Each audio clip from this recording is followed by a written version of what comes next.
ইতিমধ্যে গোটেই সমগ্ৰ অসমত যথেষ্ট ভাইৰাল হৈছে যে নৱকুমাৰ শৰণীয়াৰ ST ষ্টেটাছক লৈ ইতিমধ্যে আপোনালোকে দেখিছে যে এইখন হ'ল স্পিকিং অৰ্ডাৰ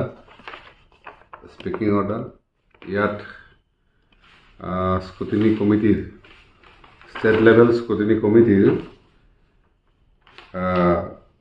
চেয়াৰমেনৰ পৰা মেম্বাৰলৈকে ছিগনেচাৰ আছে।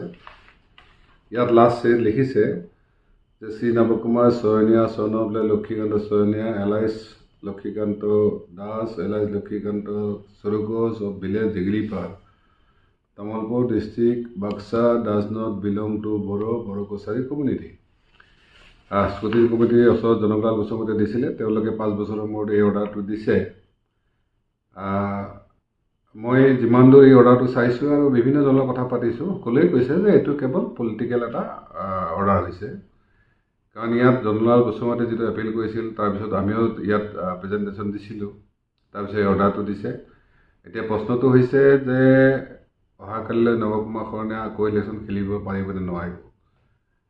এই ক্ষেত্ৰত যিহেতু আমাৰ হাতত সময় কিছু আছে আৰু যিহেতু কোৰ্টত যোৱাৰ সুবিধাটো আছে, নিশ্চিতভাৱে আমি কোৰ্টত যাম।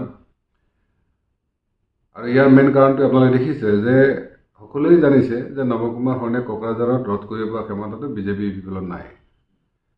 গতিকে তেওঁলোকে জানে যদি এই ধৰণৰ শিখণ্ডী বনাই জনকলালৰ শিখণ্ডী বনাই এই কামটো কৰা হয়, তেতিয়াহ'লে নিশ্চিতভাৱে নৱশৰণীয়াক হয়তো যুদ্ধৰ পৰা ৰখাব। কাৰণ আপোনালোকে দেখিছে মডাৰ্ণ যিবিলাক ৱাৰফেয়াৰ হৈছে তাত আগৰ নিচিনা সৈন্য সামন্ত মাৰি মেলি ৰাজাক বধ নকৰে, কামাণ্ডাৰ বধ নকৰে। এতিয়া কেনেকৈ মিছাইল এটেক কৰি কামাণ্ডাৰ বা কিঙক মাৰিব পৰা সেইটোৱে ধান্দা আছে। গতিকে হয়তো সকলোৱে তেওঁলোকে ভাবিছে নৱশৰণীয়াক এই ধৰণে কিলিং কৰি কেনে BTC ৰাইজৰ সম্পূৰ্ণ আশা আকাংক্ষাখিনি দলিচাত কৰি উভৰিয়ে মাৰি মই আমাৰ যিসকল শুভংকী সমৰ্থক আছে সকলোৱে কৈছোঁ যে যিহেতু আমি BTC ৰাইজৰ ওচৰত খাৰা হৈছিলোঁ, আমি আজিও আছোঁ, কালিও থাকিম। গতিকে আমাৰ বিৰুদ্ধে যিমানে ষড়যন্ত্ৰ নকৰক কেলে, আমাৰ বিৰুদ্ধে যিয়ে নকৰক কেলে, আমি যুঁজি যাম। আৰু নিশ্চিতভাৱে যি সত্য ন্যায়ৰ পক্ষত থাকিব তেওঁ এদিন নহয় এদিন জয় হ'ব। আজি এই মুহূৰ্তত মই বিশেষ ক'ব খোজা নাই, নিৰ্দিষ্টভাৱে আমি সোমবাৰত হয়তো প্ৰেছ মিট দিম, তাত এই সম্পৰ্কীয় ডিটেইলছ কথাখিনি আপোনাক অৱগত কৰিম। ধন্যবাদ।